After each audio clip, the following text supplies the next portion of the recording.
just like Mount Vernon, New York City, Mount Vernon, and Miami, all that is the same, bro. Nobody wants to be near him. Nobody wants to touch what he touched, be where he at. You understand? It's crazy, bro, how his fall from grace, which was never from grace. It's just like the devil just kicked him out of hell, because he was never in nothing graceful and did anything graceful. You know what I'm saying? I don't care what you say about, okay, he did the music, he had the bad boy legacy and everything like that, man, but you know, a few albums, a few people, you know, made to be famous, but they not here to tell their story. Black Rob, Biggie, Craig Mack. They not here to tell their story, bro. And now you got everybody telling his story. Yeah, and I know 50, he did a recent interview with US Weekly saying that the reason why rappers are quiet about, you know, Diddy's situation is because they've been to his parties and they don't know what got caught on tape. Bro, those people who was caught at Diddy's party did not know that he had 250 tape recorders. When 50 Cent released that precisely timed collection of recordings, the tone around Rick Ross changed immediately. This wasn't random chatter or another predictable social media exchange. It felt constructed, intentional, dropped with clear calculation. The moment the audio hit, the atmosphere shifted.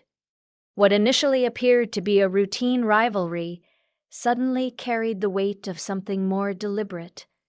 Not an emotional response, but a measured escalation. Within hours, the balance of control flipped. Ross was no longer setting the pace. He was reacting to it. And in this industry, that distinction matters. Conversations moved behind closed doors. Calls were made, strategies were quietly adjusted. Nothing about the release felt impulsive. The timing was sharp.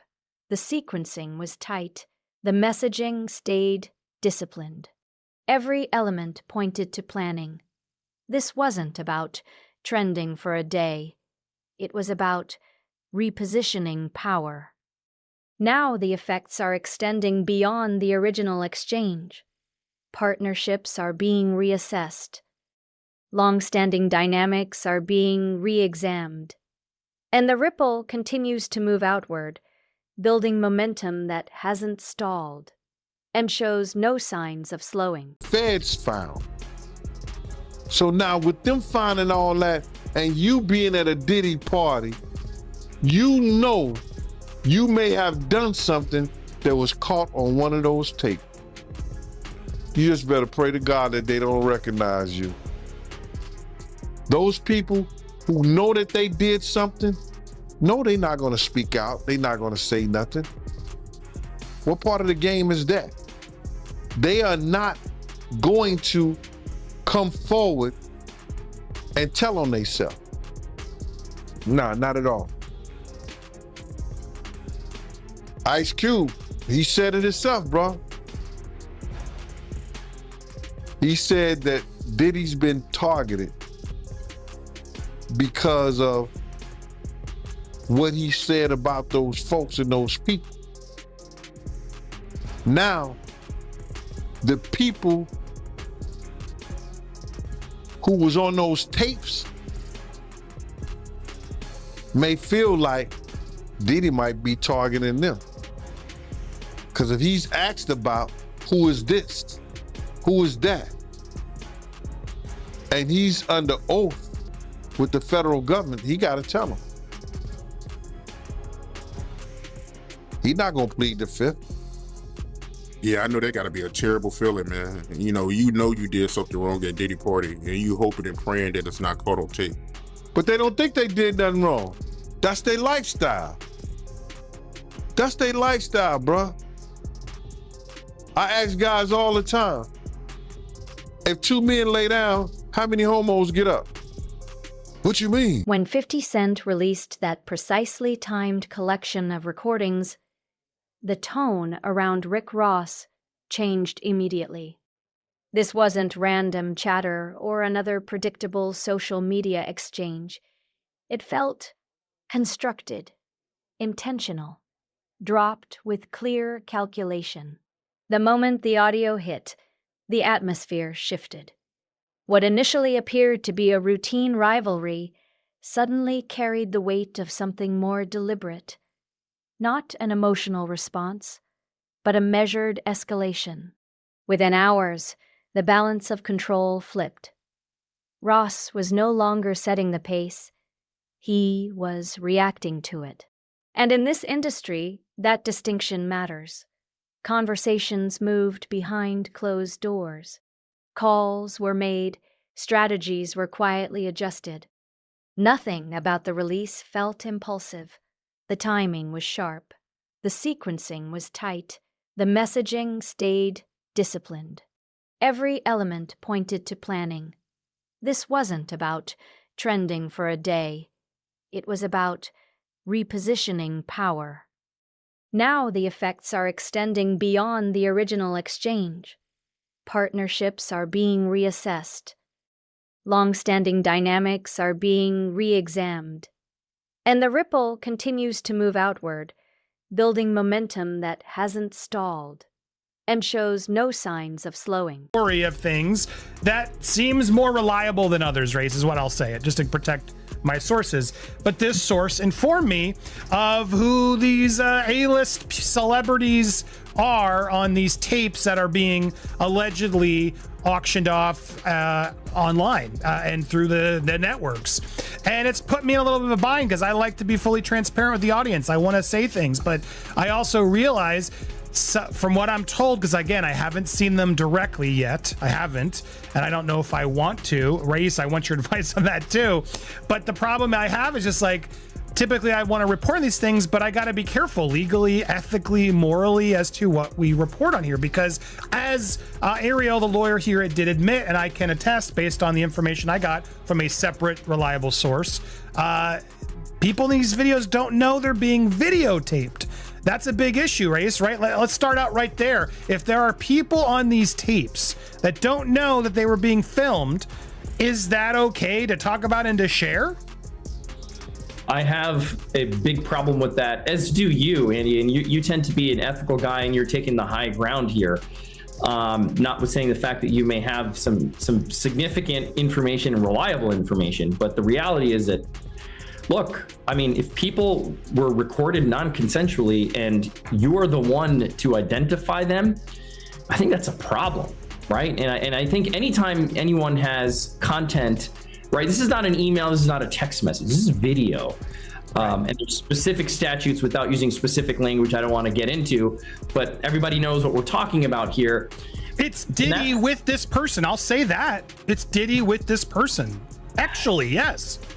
Yeah, and see, the problem is, again, like non-consensually recorded, you've got a victim here who may not want to be publicly identified. That's the problem. That's the problem. And they have a right to proceed if they want to, whether it's criminally or civilly, without being identified, because we know what's going to happen. As soon as they identify themselves, there's going to be a bunch of people that come out of the woodwork who are going to unequivocally harass them and claim that didn't happen, and they're making stuff up. And there's the victims that we want to protect here, and that's significant. Well, it's interesting because here's why I wanted to have this conversation, because I know a lot of you are like, Andy, just say it. No, I'm not going to say them, but I wanted to have this conversation as to why we're not saying it and why I think others haven't yet said it, Raised, because again, legally, ethically, morally, it's just not right. Now, there's an argument I've had with people who are like, well, they knew what they were doing with Diddy. Like these were consensual acts, like they knew, and he filmed other times. So I don't know what the big deal is. It's gonna come out. It's gonna come out is what I keep hearing from other reliable sources. It may, guys, it may come out, but it's not going to come out via me. That's just to warn you all, because I don't think it's wise for us to put out something like you just confirmed it without the consent of the other person in the video. Because again, from what I'm gathering, The industry shifted into quiet damage control the moment 50 Cent released the recording. With executives retreating behind closed doors and PR teams tightening their messaging as allies of Rick Ross, and Diddy noticeably lowered their profiles. What initially seemed like another brief flare-up in a long-running rivalry quickly took on a more deliberate tone, as the calculated timing and controlled rollout suggested something far more strategic than emotional. Reports indicate Ross's phone was flooded as the footage began circulating.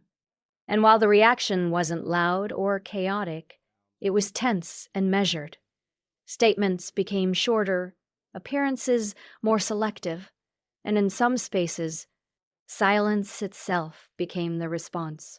What's unfolding now feels less like fallout and more like anticipation, because the release didn't carry the energy of a conclusion. It felt like an opening move, raising a larger question about how much more may be waiting in reserve for the precise moment it would land with maximum impact. this is. And again, that's a potentially outing of somebody as well. You know what I mean? There's so many things here that happen in releasing of this private consensual moment that while salaciously everybody wants to know, and people are messaging me all the time, Andy, who's waiting? And it's like, I'm not gonna say, because there seem to be way too many things that these people in the tapes, whether consensual, whether they, whatever, didn't agree to put out there. And I would think that's a legal issue too for anybody who puts these out first, no? Yeah, you nailed it. You can't without the consent of the victim. That's the problem. Somebody thinks that somebody has no idea, right? You said, well, didn't they know they're being recorded? No. I mean, in these situations, the assumption is they did not know. And that's what we believe right now is the victims did not know that they were being recorded. If the victim comes out and says, okay, yes, I knew I was recorded, and a statement is provided, that's a different story. But of course, you don't know that. So you, Andy, probably can't be the one to break that ice and be like, well, this is what I heard and this is what I know, and so I'm going to say it. And there's all kinds of hairy legal issues on that, right? With privacy and intrusion on seclusion is what we call it. It's a privacy violation. There could be defamation implications. There could be criminal implications. So you're doing the right thing by treading carefully, and I think more people should do this rather than get into speculation. Now, if you see the videos, even still, right? If somebody takes not to interrupt, but that's the question. Like, am I allowed to see these videos? Like, if I were to ask this source, show me the videos, do I put myself in worse legal jeopardy? That's another distinct legal issue, right? It's like you're watching something that someone didn't know they were being recorded of doing, right? And so it's dicey. It's dicey. Now, it would be different if you were an attorney and somebody's coming to you for purposes of defense or prosecution of a claim, a civil claim, or the filing, of some action to recover damages. That's a little different. But for purposes of, hey, look what I got, juicy gossip, and there are reporting outlets that I won't mention that will do stuff like this. I don't know that it's the smartest thing to do. I don't know that it's the careful thing to do. That's for sure. Or it's the ethical or moral thing to do.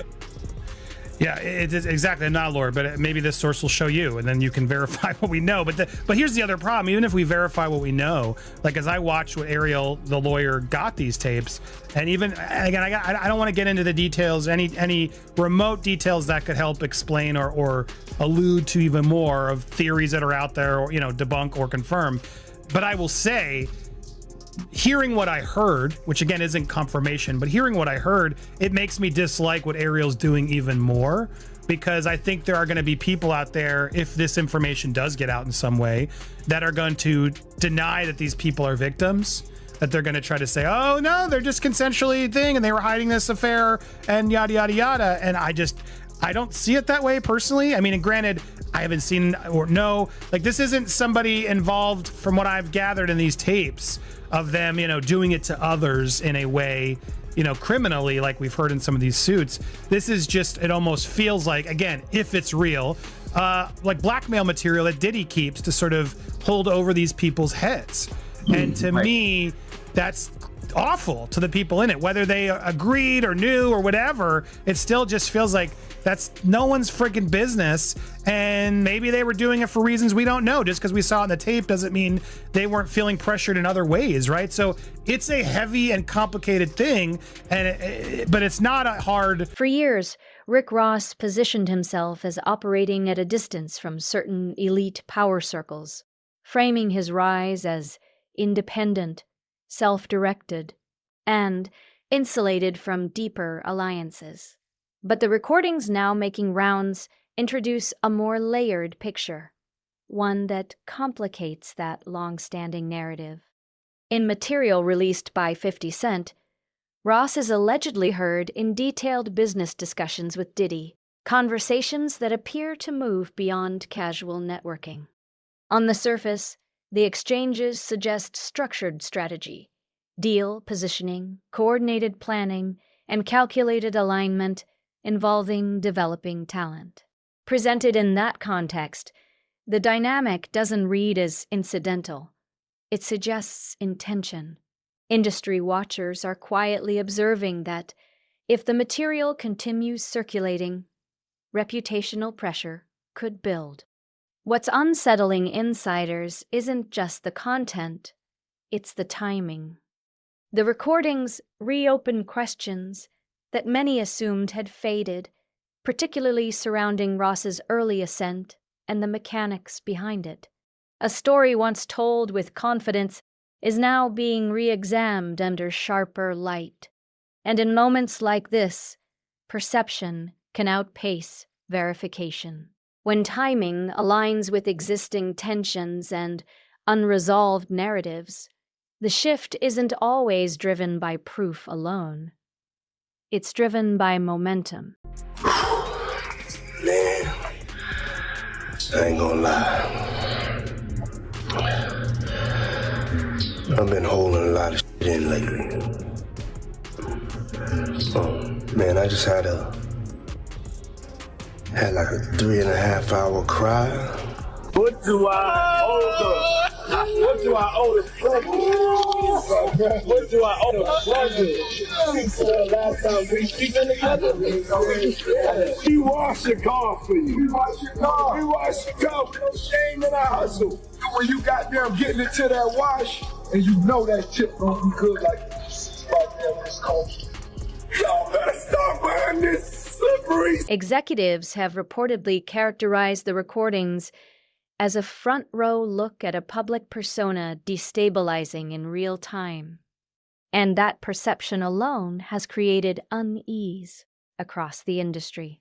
Insiders suggest Rick Ross's team responded swiftly, shifting into measured damage control amid concerns that 50 Cent could be holding additional material. The timing only intensifies the pressure.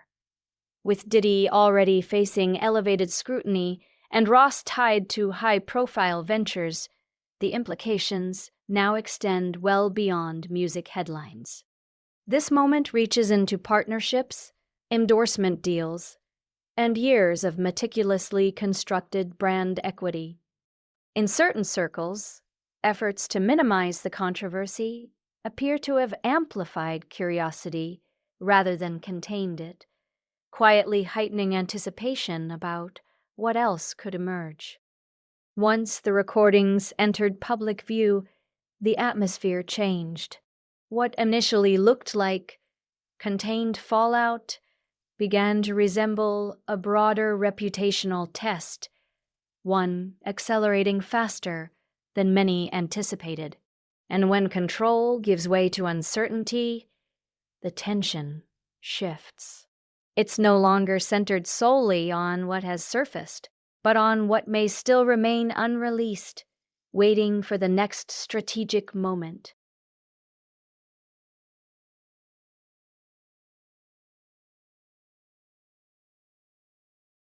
Bottles of baby oil, and somebody had things what appeared to be baby oil, and then you have to listen to the prosecutor. He said that they seized 1,000 bottles what allegedly to be baby oil. allegedly to be baby oil. So that's telling people that it wasn't baby oil. And people think that that was baby oil, they out their mind. I don't believe it was baby oil. Yo, bro, when they went up in there, they knew what they was gonna find. They knew what was ever in that baby oil or that those bottles that appeared to be baby oil, they knew about that at first. You gotta realize 9 times out of 10, that individual that got caught at the airport, that was supposed to be their carrier, told them what they was doing and what they had. I wouldn't put it past that he told them everything. So when they went up in there, they knew they had to take whatever was out there, and that thing that appeared to be baby oil, they took that. They gotta test every last one of them. Let's see how much, let's see how many of those come back to be baby oil. Bro, listen to me. Costco don't sell that much baby oil.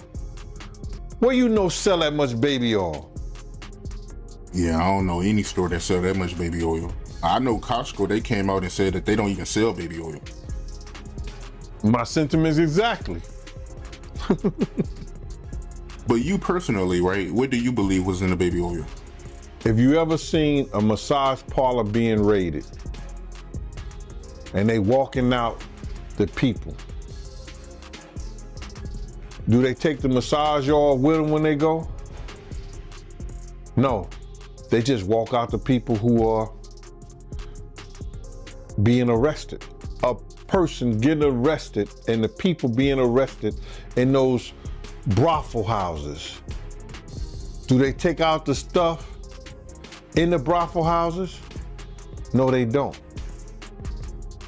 They take the individuals who are being arrested out the brothel houses. For them to take 1,000 bottles of baby oil, it's like that they did not leave one. They left people there, but they ain't leave not one bottle. Nobody needed no baby oil. So my whole thing about it is that there was something in that other than baby oil. That's why they took all the bottles. And 9 times out of 10, if I would give it a wild guess, it was, and like some of the people told me, it was probably that GHB. What's that? I think it's gamma hydrox,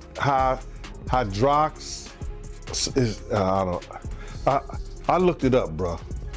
Let me see if I can find it. I know this is just showing everything like that, but oh no. Let me. Yo, somebody tap dance or sing or do something, you know what I'm saying, while I'm doing this. Oh, here it go right here. It's gamma hydroxy butyric. What is its effect on the body? It's a euphoria, drowsiness, decreased anxiety, and memory impairment. It works on the nervous system and gives you this feeling of euphoria. So they take that and rub it on her, and you forget who you are.